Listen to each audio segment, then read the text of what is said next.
طريقنا نجمر حنتي ناي بيت مأسرت باس حدشتي تفريدوهم زلو أسرات حيزاتهم نابت بيت مأسرتي تأتو خمز نبرات نري أتوم أسرات دما كابتا باس كور دخلو أتي زلمدو ناي تفطرو معالتاو ناي مراي كونتات نحنساب نحوارن تسناميتمو ناوشتي أتومو أتوم بولاويس دما نتوم زموصلهم أسرات حدا بحدا انتفتش اندا قبور لهم يمنيرهم بعل تاريخنا ريكي دما كابزوم حدشت أسرات زغونة حدا ينيرو بزوحات سوات قتيل كأخا نمنتاي تقتل تواهيلوني بزوحة متفريدو نابز بيت مأسرت زي مسي زلو እቶም ፖላዊስ እንዳፈተሽዎ ከለው ድማ ሓጺን ከም ዝሓዘ ኣብቲ ማሽን ምልክት የርእዮሞ ካርሞን ትብሉ ድማ ንሱ ድማ ደው ምባል ኣነ ዝሓባእክዎ ወላ ሓደ መሳርሒ የለን ደጊምኩም ፈትሹ ንበሎም ደጊሞም ፈትሾም ግን ወላ ሓንቲ ነገር ክረኽቡ ስለዘይከኣሉ ንምንታይ ዳይ ድምጺ ዘስምዕና ዘሎ ክብሉ ኣብ ናይ ኤክስሬይ ማሽን የእትዮም ቸክ እንትገብርዎ ግን ዘይወፃ ሓሙሽተ ጥያይቲ ኣብ ኣፍ ልቡ ከም ዘለዋ ምስ ረኣዩ በዚ ሰንቢዶም ንምንታይ ዶክተር እነዚአን ከውፅልካ ዘይትነግሮም ምስ በልዎ أتي أبتشعوان زقات من زنبر حدقا كم ذكرت إليه نزين أوشت نفسي كتسنحا دليين زلو خبالهم أزود زي تعيديو حموميلهم سلسن بدودما هيدول من قد خاقت الكبلو نابت بيت مأسرتي كم زعت تقبروا أز بيت مأسرتي زدما أبتعد خبزلو أتوم عبيت كابزو بحالهم بيت مأسرتي اتحادن تتخون كابكالوت بيت مأسرتي فليزة بلودما أبز بيت مأسرتي زي كتأتو خلهم 4 عبيت خفالات زلو وانت تخونو 4 يوم كفالات هنتأتات نايت بيت مأسرتي دما ب4 مراح نايقان قسترات نايتهم بيت مأسرتيهم زمحادرو سلازي دما زخون يخون بوليس يخون ويون حلافي كابتن 4 خفلتات نتحانتي كوغوبن اندحر دادليو نتمارح غانغستر نايتا بلوكي ززرار ومبر بغتا مستوم اسراتسي اي راخبن نزي خمس عينت عدلات زلمدو اتوم مراحتي غانغسترات دما زي تلمده چكانن غفعن ابلعلتهم كالوت ابالاتهم زيكونو اسرات دما يبصحو كم زنبرينا نردا كابتن مراح نايتهم بلوكات زنبرو ازتريو زلهم حد ود دما سامويل يبال ገጹን ክሕጸቢሉ ናብቲ ምሕጸብ ክፍልን ተምርሕ ተሓጺቡን ተበቅዑን በቲ ናይቲ ሓደ ሽማግለ እሱር ዝነበረ ፎጣ ገይሩ ከደራረቕ እንትብል እቲ ሽማግለ ግን ናይ ባዕልኻ ፎጣ ተጠቐም ናተይ ኣይህበካን ኢሉ እንትቃወሞ በዛ ሓረቐ ሳሙኤል ድማ ነቲ ሽማግለ ሰብኣይ ደፊኡ ደቆ ኣብ ኢዱ ናይ መኪና ቅርጺ ሰሪሑ ከም ዘሎ ምስ ረኣየ እዚኣ ቅርጽዳ ክትጻወተላ ዲኻ ሰሪሕካያ ምስ በሎ ኣይፋሉን እዚኣ ቀረባ መዓልቲ ካብዚ ቤት ማእሰርቲ ስለ ዝወፅእ ነቲ ዝናፍቐኒ ዘሎ ወደይ ከም መጻወቲት ንኽትኮነ ኢለየ ዓመት ሙሉእ ክሰርሓ ጸኒሐ ዘለኹ ኢሉ ምስ ነገሮ ሳሙኤል ድማ በዚኣ ሰምዐ ኮነይሉ ነቲ ሽማግለ ሰብኣይ ንኽሕርቆ ኢሉ ነታ ቅርጺ ኣብ ርእሱ ሃሪሙ ከም ትስበር ገበራ በዛ ሓረቐት ሽማግለ ሰብኣይ ድማ መሊሱ ንኽምክት እንትብል ሳሙኤል ግን ብጭካነ ነቲ ሽማግለ ሰብኣይ ኣብ ገጹ በትበሊሕ ጣውላ ገይሩ ከቢድ ዝኾነ ማህሰይቲ ከም ዝበጽሖ ገበረ እቶም ጋርድታት እውን ወላ ኳ ዳኣነ ድራማ ኢሎም መጺኦም ቸክ እንትገብሩ ሳሙኤል ግን ተንሸራቲቲ ወዲቑ እምበር ወላ ሓንቲ ገበርናይን ምስ በሎም እዚ ከም ዘይኮነ ወላ ኳ እንተፈለጠ እቲ ጋርድ ግን ገዲፍዎም ከደ ኣብዚ ሽማግለ ሰብኣይ እዚ ግፍዒ ዝብፂሑ ብኹዓት ክኸይድ እንትብል ግን ኣንደበት እቲ በዓል ታሪኽና ዝነበረ ሪኪ ነዚ ኩሉ ግፍዒ ይዕዘብ ስለ ዝነበረ ኮነይሉ ብእግሩ ይሓልኮሞ ብቕድሚቱ ድማ መሳመር ኣጽኒሕሉ ስለ ዝነበረ ናብቲ መሳመር ብገጹ ከም ዝወደቕ ምስ ገበሮ ድማ ሳሙኤል ከቢድ ስቓይ ክስምዖ ስለ ዝጀመረ ከእውኸ ኣለ ወላ ኳዳቶም ናይ ሳሙኤል ኣብጾቱ ንሪኪ ከጥቅዕዎ ሓሲቦም ተነበሩ ኩሉ ዓርሰ ምትእምማን ይፍርሖም ስለ ዝነበረ ግን ወላ ሓንቲ ነገር ክገብሩ ኣይከኣሉን ሳሙኤል እውን ካብቲ ኣቲጎ ዘሎ ስቓይ ንኽድሕኒሎም ድጋፍ እንዳገበርሉ ከለዉ ድማ ጥራሕ ካብ ዝንሕወ እምበር ኣይገድፎኒ እንዳበለ ከለዎ ክሳብ ሽዑ ንምንታይ ንትጽበ ካብቶም ናትና ኣባላትና ነቲ ኣዝዩ ገጅፍ ዝነበረ ወዲ ልኢኽና ዘይነቐጥቅጦ በልዎ ቀጺሉ ድማ ሳሙኤል ናብቶም ጋርድታት ተጸጊዑ ነዚ ኣዝዩ ረዊድን ንብሕቱን ተኣሲሩ ዘሎ ሓደገኛ እሱር ክትፈትሕዎ ደሊእ ዘለኹ እንትብሎ እቲ ጋርድ ድማ ጸገም የብሉን እኹል ዝኾነ ገንዘብ ጥራሕ ክፈል ይብሎሞ እቲ ክፍሊት ልክዕ ምስ ፈጸመሉ ድማ ምድላው ወገነ ሳሙኤል ግን እቲ ኣብ ልዕሊ እቲ ሽማግለ ሰብኣይ ዝነበሮ ሕነ ምፍላይ በዚ ደውን ከየበለ ኮነይሉ ነቶም ጋርድታት እውን ካብ ቤት ማእሰርቲ ከም ዘይፈትሕዎ ገበረ ንምንታይ ኢኹም መዓልተይ ወዲእ እንዳሃለኹ ዘይትፈትሑን እንትብሎም ድማ ኣብቲ ዝሓለፈ እዋን ምስ ሳሙኤል ክትቃለስ ከለኻ ከቢድ ሓደጋ ስለ ዘብጻሕካሉ ስለዚ ድማ ከም ቅፅዓት እቲ ናይ ቤት ማእሰርቲ እዋንካ ተናዊሑ እዩ ዘሎ በልዎ ኣነ ተበዲለ እምበር ኣይበደልኩን ዋላ እኳ እንተበሎም ክሰምዖ ስለ ዘይከኣሉን بغليلو كبيت مأسرتي كوص خمزيكل مسفلت أدما أتمسكين شماغل سباي تسفى سلزغورت نعرسو بعرسو غطف خاله أزازينا دما أبتملا بيت مأسرتي تسفافيحو أبزني ريكيون بصحة ريكي دما توساق تاريخ نايز شماغل سبايزي كسمع كلو السبايزي قبنن يخوينو زيكون تأثير زلوس سبيت حميمة ناب هوسبيتال لبوت أفيو انداو صداخلو هندبت بوليس أوفيسر قجيو كمز قتلن بزد ما تأثيرو خمزلن مسمع دما زيادة كعزن كاله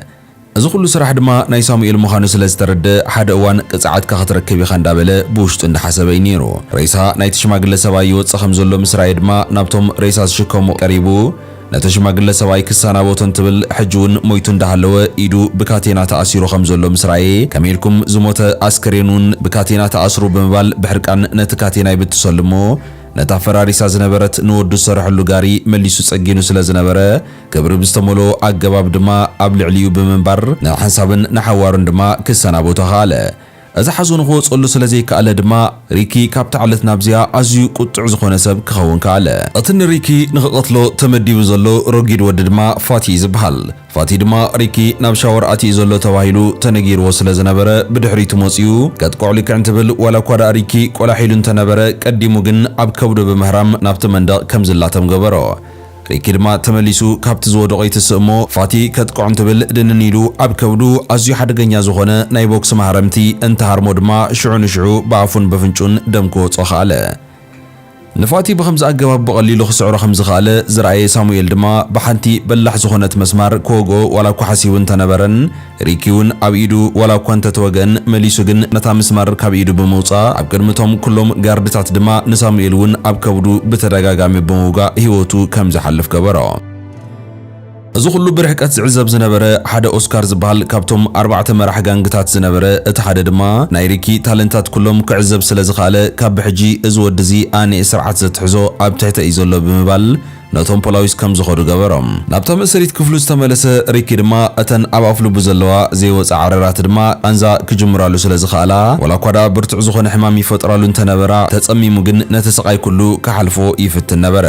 ኣብዚ እዋን እዚ ነይሩ ናይ ሪኪ ድሕረ ባይቱ እንታይ ከም ዝመስል ድማ ንኸርእየና ታሪኽና ብግዜ ንድሕሪት ሒዝና ይምለስ። ኣብቲ እዋን ድማ ሪኪ ተማሃራይ ዝነበረ እንትትኸውን እቲ ኣኩኡ ዝነበረ ሰብኣይ ግን ኩል ግዜ ይከታተሎ ከም ዝነበረን ንምንታይ ኢኻ ትከታተለኒ ዘለኻ እንትብሎ ድማ ንስኻ ልዑል ዝኾነ ናይ ማርሻል ኣርት ብቕዓት እዩ ዘለካ እዚ ድማ ክትጥቀመሉ እዩ ዘለካ በሎ። ሪኪ ድማ በዚ ሞራል ስለ ዝገበረ ንፉዕ ምዃኑ ንኸርእየሉ ክሃርሞ ልክዕ እንትብል ኣኩኡ ግን ብቐሊሉ መከቶ። በዚ ሰንበደ ሪኪ ድማ ንስኻ ዳ ንፉዕ እንዲኻ ዘለኻ ከማኻ ክኸውን መሃረኒ ምክንያቱ ኣነ ማርሻል ኣርት እንድሕር ዳ ተማሂረ ነቶም መሳኺን ሰባት መሐለዊ እየ ክጥቀመሉ እምበር ሰባትሲ ኣይብድለሉን የበሎ። በዚ ዝተሰማምዐ ኣኩኡ ድማ እቲ ናይ ማርሻል ኣርት ትሬኒንግ ሽዑ ንሽዑ ጀመረሉ። ሪኪ ድማ ኣዝዩ ክጥንክር ስለ ዝጀመረ ኣዝዮም ጥንኩራት ዝኾኑ ነገራት እኳ ብቐሊል ቴክኒክ ጥራሕ ክሰባብርን ናይ ሰብነቱ ጥንካረ ድማ ኣብ ዝለዓለ ደረጃን ክበጽሐሉ ከኣለ። ሓደ መዓልቲ ድማ ሪኪ ናብቲ ምኽትል ኣመሓዳሪ ናይቲ ቤት ማእሰርቲ ዝነበረ ኦፊስ ተጸዊዑ ከዘራርቦ ጀመረ። ናትካ ድሕረ ባይታ ከጽንዕ ጀሚረ እየ ንሳሙኤል ዝኣክል መራሒ ጋንግ ዝቐተለኸ መን እዩ እንዳበልኩ ድማ ክግረም የጸኒሐ። ብድሕሪ እዚ ድማ በቲ ዝረኸብኮ ሓበሬታ መሰረት እንተኾይኑ ንስኻ ኣብቶም ሓደገኛታት ኣብ ዝበሃሉ ሰባት ኢኻ ትምደብ። በዚ ድማ ናብዚ ቤት ማእሰርቲ እዚ ንምንታይ ከም ዝመጻኻ እውን ሕቶ እዩ ኮይነኒ ዘሎ እንዳበሎ ጸኒሑ ቀጺሉ ድማ ናይ ዝኾነት ጓል ፎቶ ኣውፅኡ ብምርኣይ ድማ እዛ ጓል እዚኣ ትፈልጣዶ ምሳኻ ዘለዋ ርክብከ እንታይ እዩ ብምባል ነቲ ፎቶ ድማ ኣብቲ ጠረጴዛ ገበሮ። በዚ ፎቶ እዚ ሽዑ ንሽዑ ትኹረቱ ዝተዛሓበ ሪኪ ድማ ነቲ ፎቶ ንኸልዕሊሉ ኢዱ ናብቲ ጠረጴዛ ልክዕ እንትዘርግሕ እቲ ምኽትል ኣመሓዳሪ ድማ በታ ኣብ ኢዱ ተገጢማ ዝነበረት ኣዝያ በላሕ ዝኾነት ሓፂን ገይሩ ኢዱ ብምውጋእ ምስ ጠረጴዛ ኣላገቦ። ዋላ እኳ ዳ እዚ ከቢድ ስቃይ ክስምዐካ ዝገበር እንተኾነ ሪኪ ግን ሰቃዩ ተጻዊሩ ከም ዘሎ ዝረኣየ እቲ ምኽትል ኣመሓዳሪ በዚ ተገሪሙ ክሳብ ክንዲ ስቃይ ናይ ምጽዋር ክእለት ዘለካ ሰብ እንትኾንካ ምናልባት እውን ክትስልለና ኢኻ ናብዚ ቤት ማእሰርቲ እዚ ኣቲኻ ዘለኻ ኮይኑ ግን ዝሓሰብካዮ ሓሳብ ዋላ እኳ እንተተሓስብ ዘይኮነልካን እዩ። ኣነ ድማ ነዛ ትሪኣ ዘለኻ ጓል እዚኣ ዝኾነት ትኹን ናብዚ ቤት ማእሰርቲ እዚ ተጨውያ ከም ትመጽእ ክገብሬ ኣብ ልዕሊኣ ድማ ብዙሓት ነገራት ክገብሬ ዝሓስብ ዘለኹ እንትብሎ ኣብዚ እዋን እዚ ነይሩ ሕርቃኑ ምቁፅጻር ዝኣበዮ ሪኪ ድማ ነቲ ጠረጴዛ ብሓይሊ ብምጽቃጥ ከም ዝስበር ብምግባር ኢዱ እውን ካብቲ ሓፂን ኣላቐቐ። በዚ ሕርቃን እዚ ድማ ክቐትሎ ከም ዝኽእል ዝሰገ እቲ ምኽትል ኣመሓዳሪ እንድሕር ዳ ንዓይ ቀቲልካኒ እቲ ዋና ኣመሓዳሪ ምስ መፀ ንዓኻ ከም ዝቐትለካ ከይትጠራጠር ኢኻ ብምባል እታ ናይ መወዳእታ ኣማራፂኡ እንትጥቀም ሪኪ እውን በዚ ስለ ዝተረድአ ሕርቃኑ ተቆጻጺሩ ነታ ፎቶ ሒዝዋ ድማ ናብቲ መእሰሪ ክፍሉ ተመለሰ።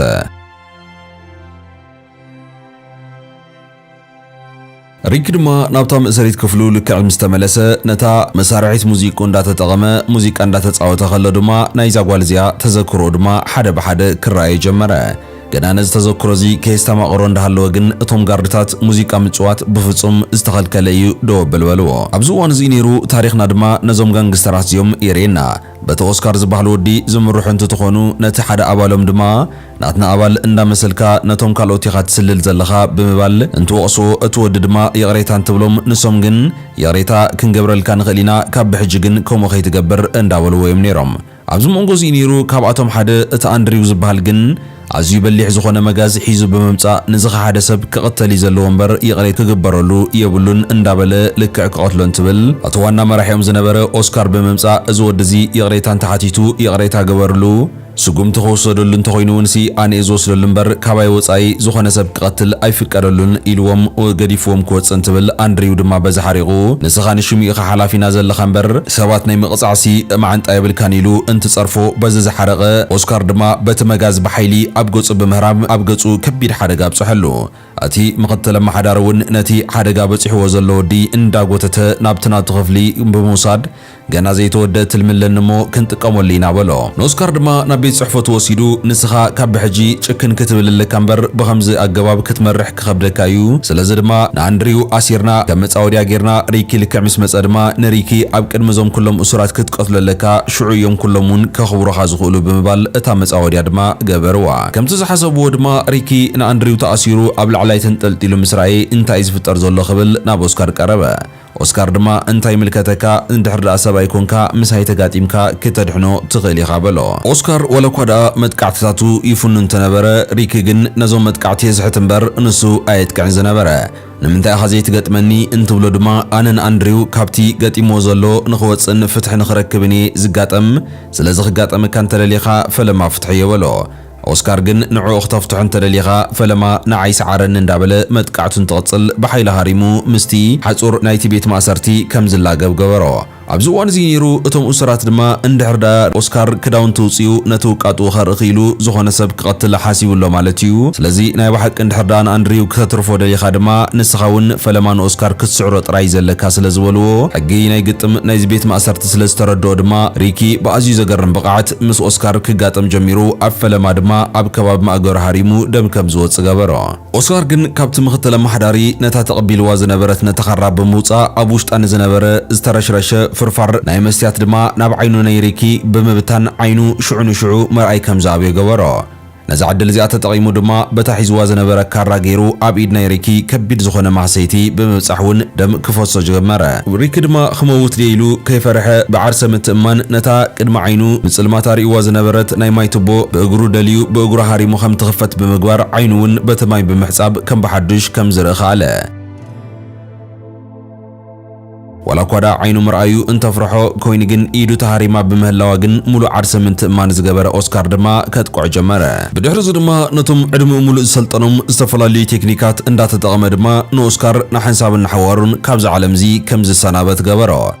ቀፂሉ እውን ኣብቲ መስቀል ተሰቒሉ ዝነበረ ንኣንድሪው ድማ ካብቲ መስቀል ንኸውፅኦ እንዳፈተነ ከሎ እቶም እሱራት ድማ ኣብ ልዕሊ እቲ ምኽትል ኣመሓዳሪ ዓመፅ ንኸልዕሉ እንትብሉ እቶም ተሪፎም ዝነበሩ ካልኦት መራሒ ጋንግስተራት ድማ እዚ ስርዓት እዚ ክፈርስ ስለ ዘይደልይዎ ኣብ ቅድሚቲ ምኽትል ኣመሓዳሪ ኮይኖም ከድሕንዎ ኸኣሉ ብድሕሪኡ ድማ እቲ ምኽትል ኣመሓዳሪ እንድሕር ደኣ ናይ ባሓቂ ጀግና ኾንካ ምስ ሰለስቲኦም ብሓንሳብ ተጋጢምካ እስከ ሰዓሮም ወላ እኳ እንተበሎ ሪኪ ግን ንኣንድሪው ንምትራፍ እዩ እዚ ኩሉ ዝተጋጠሞ እምበር ካልእ ናይ ምግጣም ድሌት ስለ ዘይነበሮ ገዲፍዎ እንትኸይድ ንርኢ መዓልታት ሓደ ክልተ እንዳበሉ ብኸምዚ እንትኸዱ ድማ ካብቶም እሱራት እቲ ሓደ ብቐረባ እውን ንሪኪ ክፈትዎ ጀሚሩ ስለ ዝነበረ ምስ እውን ምሕዝነት ይጅምር እዚ ኩነታት እዚ ግን እቶም ሰለስተ ተሪፎም ዝነበሩ መራሒ ናይቶም ጋንግስተራት ክሕግስዎም ኣይከኣሉን በዚ ክሕግሱ ስለ ዘይከኣሉ ድማ ነቲ ወዲ ክከታተልዎ ይጸንሕሞ ሓደ መዓልቲ ድማ ናብቲ ናቶም ቤት ጽሕፈት ጸዊዖም ኦስካር ኮ ብሪኪ ተቐቲሉ ዘሎ ኦስካር ድማ ናትካ ናይ ቀረባ ሓላፊ ናይ ጋንግስተር ካይ ነይሩ ስለዚ ነዚ ንኦስካር ዝቐተሎ ንሪኪሲ ንኽትቀትሎ እንድሕር ደኣ ዕድል ኣጠዓዒምናልካ ናይ ምቕታል ድሌት ኣለካ ዶ ኢሎም ተሓትዎ ዋላ ሓንቲ ንሪኪ ኣነ ክቐትሎ ሓሲበ ይፈልጥን በሎም በዚ እውን እዮም ከቐትልዎ ስለ ዝደለዩ እዚ ወዲ እዚ ደኣ ክሒድና እንዲ ዘሎ ብምባል ቀቲሎም እውን ተሬሱ ኣብቲ ቤት ማእሰርቲ ደርበይዎ እዚ መቕተልቲ ናይዚ ምስኪን ወዲ ዝድማ ኮኔሎም በቶም መራሕናይቶም ጋንግስተራት ከም ዝተኻየደን ኣብዚ ኩሉ እዋን እውን እቲ ምኽትል ኣመሓዳሪ እውን ኣብዚ ኢድ ከም ዘለዎን ስለ ዝፈልጥ ነቶም ክቡራት ዋጋ ዘውፁ ዝነበሩ ናብ ደገ ዝሸጦም ዝነበሩ ፍላወራት እውን ኩሎም ሓደ እዋን ሓዊ ብምእታው ከም ዝቃጸሉ ገበሮም። በዚ ሓረቐ እቲ ምኽትል ኣመሓዳሪ ወዲ ድማ ነቶም ሰለስተ ጋንግ ሊደራት ይሰዶሞ ፈለማ ድማ እቲ ሮጋን ዝበሃል ዝነበረ ወዲ ምስ ሪኪ ክጋጠም ጀመረ። ሮጋን ድማ ዝጥቀመሉ ኩሉ ዓይነት ናይ ማርሻል አርት ስታይል ይፍለስ ስለ ዝነበረ ንሪኪ ብቐሊሉ ሃሪሙ ኣብ ተባይታ ከም ዝወድቕ ገበሮ። ኣብዚ እዋን እዚ ነይሩ ሪኪ ድማ እቲ ኣኩኡ ከሰልጥኖ ከሎ ንስኻ ዋላ እኳ ዳ ዘይተማሃርከዮም ቴክኒካት እንተሃለዉ ብቕልጡፍ ናይ ምምሃር ክእለት ስለ ዘለካ ግን ኩሉ ግዜ ተስፋ ከይትቆርጽ ዝበሎ ዘኪሩ ሞራል ገይሩ ተስዩ ክጋጠም እንትጅምር መራሕቲ ጋንግስተራት ግን ቀዲሞም በፂሖም ስለ ዝነበሩ ብዝተፈላለዩ ቴክኒካት እንዳተጠቐሙ ኢዱን እግሩን ወጋጊኦም ድማ ጠማሚሮም ኣሲሮም ሓዝዎ። እቲ ዋና ኣመሓዳሪ ናይቲ ቤት ማእሰርቲ ከም ዝምለስ ዝሰምዐ እቲ ምኽትል ኣመሓዳሪ ድማ በቶም ጋርዱታት ኣቢሉ ኩልኹም ኣብ ደገ ዘለኹም እሱራት ናብ ውሽጢ እተው እንተዘይኮይኑ ግን ተኩስና ክንቃትለኩም ኢና እንዳበለ ብስፒከር ክዛረብ ጀመረ። እዚ ሰምዑ በዓል ሮግ ድማ ንሪኪ ቀቲልናዮ ንኺድ ዋላ እኳ እንተበሉ እቲ ታይዛን ዝበሃል ካብቶም ሰለስተ መራሒ ጋንግስተራት ዝነበረ ግን ኣነ ምስ ዝወዲ እዚ ተጋጢመ ክስዕሮ እየ ዝደሊ እምበር ብኸንቱ ብኸምዚ ክመውት ኣይደልን እየ ብምባል ብሓይሊ ድማ እንዳደፈ ናብቲ ሓደ መእሰሪ ክፍሉ ዝነበረ ክእትዎ ካለ። እቲ ምኽትል ኣመሓዳሪ ግን ንኽቐትሎም ስለ ዝደለየ እቲ ማዕጾ ልክዕ ምስ ተዓጽወ በዝሒ ዘለዎ ናይ ኮንክሪት ሴመንት ናብቲ ውሽጢ ክፍሎም እንዳፈሰሰ ኣብኡ ንኽቐተሉ ሓሲቡ ከም ዘሎ ግልጽ ምስ ገበረሎም ኣብዚ ኩሉ እዋን ዋላ እኳ ዳ ታይዛን ተሃሪሙ ወንኡስሒቱ እንተነበረ ሪኪ ግን ነቲ ማዕጾ ብሓይሊ ሃሪሙ ቀዲዱ ንታይዛን እውን ተሰኪምዎ ናብ ደገ ብምውፃእ ኣብቲ መንገዲ እንዳተንቀሳቐሰ ከሎ ድማ እቲ ምኽትል ኣመሓዳሪ ይረኽቦሞ ነቶም ፖላዊስ ድማ ንታይዛን ኣድሕንዎ ኢኹም ነዚ ወዲ እዚ ግን ክንቀጽዖ ኢና በሎም። ድሕሪ ድማ እቲ ዋና ኣመሓዳሪ ናይቲ ቤት ማእሰርቲ ይመጽእ ስለ ዝነበረ እቶም ኩሎም ፖላዊስ ድማ ኣብቲ ደገ ጸኒሖም ዌልካም ኢሎም ተቐበልዎ። እቲ ዝተፈለየን ዘገርም ባህሪ ዝነበሮ ወዲ እውን ምስኡ ሒዝዎ ከም ዝመጸ ንርኢ። ናብ ውሽጢ ኣትዮም ብሓንሳብ ክዕልሉ እንትጅምሩ ድማ እቲ ምኽትል ኣመሓዳሪ እተን ካብዚ ቤት ማእሰርቲ እንዳውፀና ብኽቡር ዋጋ ንሸጠን ዝነበርና ፍላወራት ኩለን ብሓዊ ተቃጺለን ኢሉ እንትነግሮ እቲ ዋና ኣመሓዳሪ ድማ በዚ ስለ ዝሓረቐ ሽዑ ንሽዑ ልቢ ድኻሙ ይጅምሮሞ ብቕልጡፍ ድማ መድሓኒታት ብምውሳድ እውን ናብ ንቡር ክምለስ ካለ። ነዚ ኩሉ ሽግር ዝፈጠረ መንዩ ኣርኤን እንትብሎ ድማ ናብ ሪኪ ሒዝዎ ይኸይድ። ሪኪ ድማ ኢዱ ተኣሲሩ በቶም ሸንሸላት ተወጢሩ ከም ዘሎ ምስ ራእየ ቀሪቡ ከዘራርቦ እንትጅምር ግን ሪኪ ነተን ሸንሸላት ሽዑ ንሽዑ በጢሱ ነቲ ዋና ኣመሓዳሪ ናይቲ ቤት ማእሰርቲ ጎቲቱ ከጥቅዖ ልክዕ እንትብል እቲ ብሂወት ዝነበረ ታይዛን ድማ ካብቲ ሓደ ክፍሊ ብምምፃእ ኣብ ልዕሊ ሪኪ ከበድቲ ዝኾኑ መጥቃዕቲ ከብፅሕ ጀመረ። ኣብ ፈለማ ሪኪ ኣብ ውኑኡ ክምለስ እዩ ክገድፎ ኢሉ ሓሲቡ ዋላ እኳ ዳ ክጽመሙ እንተፈተነ ኣብ መወዳእታ ግን ታይዛን ርእሱ ናብቲ ሓፂን እንዳጸግዐ ጨፍሊቑ ንኽቐትሎ ይፍትን ከም ዘሎ ምስ ራእየ ግን እዚኣ ናይ መወዳእታ ምዃና ስለ ዝተረዶ ንዓርሱ ካብቲ ሓፂን ብምልቓቕ በቶም ከም ሓፂን ጥንኩራት ዝኾኑ የእዳው ገይሩ ንታይዛን ቀጣቒጡ ድማ ኣብ መወዳእታ ህይወቱ ከም ዝስእን ገበሮ። እዚ ኩሉ ዝርኢ ዝነበረ እቲ ዋና ኣመሓዳሪ ድማ ነቲ ሃይድሮሊክ ሊፍት ብላዕሊ ከም ዝፀቕጦ እንዳገበረ ጨፍሊቑ ክቐትሎ እንትብል ሪኪ ግን ዘሎን ዘየሎን ሓይሉ ተጠቒሙ ነቲ ሓፂን ንኽከላኸሎ ከም ዘይክእል ስለ ዝተረዶ ነቲ ሃይድሮሊክ ሊፍት ገዲፉ ነቶም መእሰሪ ባራት ካብቲ ቤት ማእሰርቲ ፈንጢሑ ንቕድሚት ይወፅእ እሞ ኣብዚ እዋን እዚ እውን እንተኾነ ግን እቲ ዋና ኣመሓዳሪ ነቲ ደው ኢልዎ ዝነበረ መሬት ለካ ናብ ውሽጢ ዝወስድ ቱቦ ስለ ዝነበረ ከም ዝኽፈት ገይሩ ናብ ውሽጢ የእትዎ እሞ ኣብ ትሕቲ ቀይዲ ከም ዝውዕል ገበሮ። ንጽባሕ እዚ ድማ እቲ ዋና ኣመሓዳሪ ናይቲ ቤት ማእሰርቲ ንኹሎም ነቶም እሱራት ኣኪቡ እዚ ወዲ እዚ ብዙሕ ሓደጋ ካብፅሕልና ጸኒሑ እዩ ከም ቅፅዓት ድማ ብሂወቱ ኣብዚ ብሑፃ ክንቀብሮ ኢና ስለዚ ብቕልጡፍ ቀበርዎ በሎም። እቶም እሱራት ግን ንሕና ነሪኪ ኣይንቐብሮን ኢና ኢሎም ዓመፅ ስለ ዘበጋገሱ ከም መፈራርሒ ነቶም ክልተ እሱራት ብጥይት እንትቐትሎም ግን ኩሎም ብፍርሒ ህይወቶም ንኸትርፉ ክብሉ ድማ በቲ ሑፃ ክቐብርዎ ጀመሩ።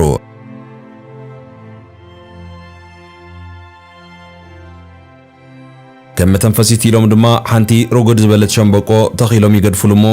ሙሉእ ለይቲ ኣብዚ ክትሓድር ኢኻ እንድሕር ዳ ብሂወት ተሪፍካ ድማ ነፃ ክነውፀካ ኢና ኢሎም ቃልኣት የምሉ ገዲፎምዎ ኸዱ። ኣብዚ እዋን እዚ ነይሩ ድማ ሪኪ እተን ሓሙሽተ ኣብ ኣፍ ልቡ ዘለዋ ዘይወፃ ጥይታት ብኸመይ ከም ዝመፃን ከምዚ ዓይነት ሰብ እውን ብኸመይ ክኸውን ከም ዝኻለን ታሪኽና ንኸርእየና ብግዜ ንድሕሪት ሒዝና ይምለስ። እዛ እትሪእዋ ዘለኹም ጓል እዚኣ ድማ ሓፍቱ ንሪክ እንትትኸውን ሓደ እዋን ካብ ቤት ትምህርቲ እንዳተመለሰት ብዙሓት ጋንግስተራት እውን ዘይተደለዩ መዕወኒ ነገራት ይጥቀሙ ከም ዘለዉ ሪያ ድማ ብስንባደ ክትሃድም እንትብል ንሶም ግን ሕጁን ሒዞማ ናብቲ መሕቢኦም ሒዞማ ብምኻድ ውና ከም ትስሕት ገይሮም ኣብ ልዕሊያ ጾታዊ ዓመጽ ከብጽሑ ሓሲቦም ከም ዘሎ ምስ ረኣየት ድማ እቲ ነብሳ ንኽተድሕን ክትብል ከይሓሰበቶ ክትሃድም ካብቲ ህንጻ ጸዲፋ ከም ዝሞተትን ብድሕሪ እዚ ድማ ሪኪ ናብቶም ሰባት ከይዱ ሕነ ንኽፈዲ ልክዕ እንትብል በዘን ጥይታት እዚአን ከም ዝተሃረመን ኣብ መወዳእታ ግን ሕንኡ ክፈዲ ከም ዝኽኣለን ኢና ንርዳእ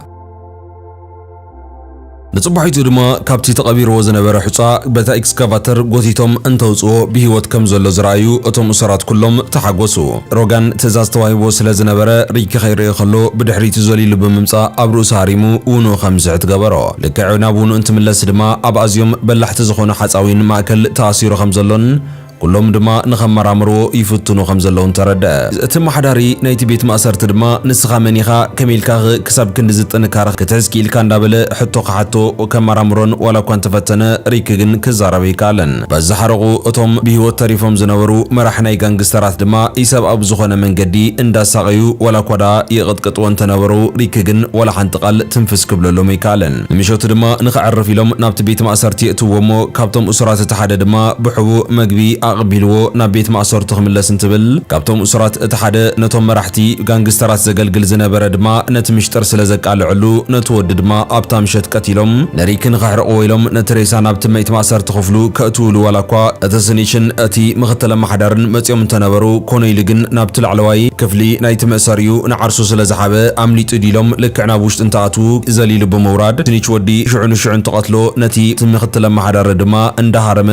ናብ ታሕቲ ከም ዝጸድፍ ብምግባር እቶም እሱራት ድማ ኣብ ታሕቲ ይቕበልዎ እሞ ነቲ ኣብ ልዕሊኦም ዘብጽሖ ዝነበረ ዘይተኣደነ ግፍዕታት ድማ ሽዑ ንሽዑ ስለ ዝዘከሩ ኢሰብኣዊ ዝኾነ መንገዲ ድማ ነቲ ሓንቲ ተሪፋ ዝነበረት ኢዱ እውን ክቖርጽዋ ኻኣሉ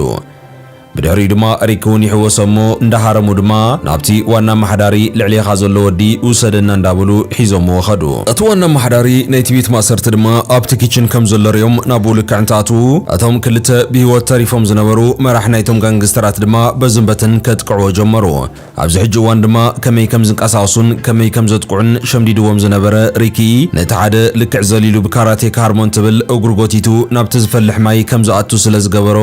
እቲ ኻልኣዋይ ብህይወት ተሪፉ ዝነበረ መራሕ ናይ ጋንግ ድማ በዚ ስለ ዝፈርሐ ህይወቱ ንኸድሕን ክሃድም ጀመረ በዚ ሓረቐ እቲ ዋና ማሕዳር ድማ ነቲ ዝሃድም ዝነበረ መራሕ ጋንግ ብጥይት ሃሪሙ ከም ዝመውት ገበሮ ንወዱ ካብቲ ክፍሊ ክወፅእ ብምግባር ንዓ ኣነ ንስኻን ኢድ ቢድ ክንጋጠም ንኽእል ኢና እንትብሎ ሪኪ ድማ ብቐሊሉ ብሓንቲ ኣዝያ ጠንከርቲ ዝኾነት ቦክስ ሃሪሙ ህይወቱ እንተቃብጾን ብድሕሪ እዚ ነይሩ እቲ ዋና ኣመሓዳርን እቲ ምኽትሉን ኣብ ልዕሊኦም እዚ ኩሉ ግፍዕ ዘብጽሕሎም ዝነበሩ ድማ ከም ዝተቐተሉን ምናልባት ድማ ብድሕሪ እዚ ዝመጽእ ዋና ኣመሓዳር እውን ካብዚ ተማሂሩ ኣዝዩ ጨካንን ክፉእን ሰብ ከም ዘይከውንን ድማ ኩሎም እቶም እሱራት ተስፋ ምግባር እንትጅምሩ ድማ ታሪኽና የብቀ እምበር ክስፍትዋ ተኸታተልተይ እታ ንሎሚ ሒዘልኩም ዝመጽእ ታሪኽ ነዛ ክሳብ ሕጂ ክትከታተልዋ ፀናሕኩም ትመስል ነይራ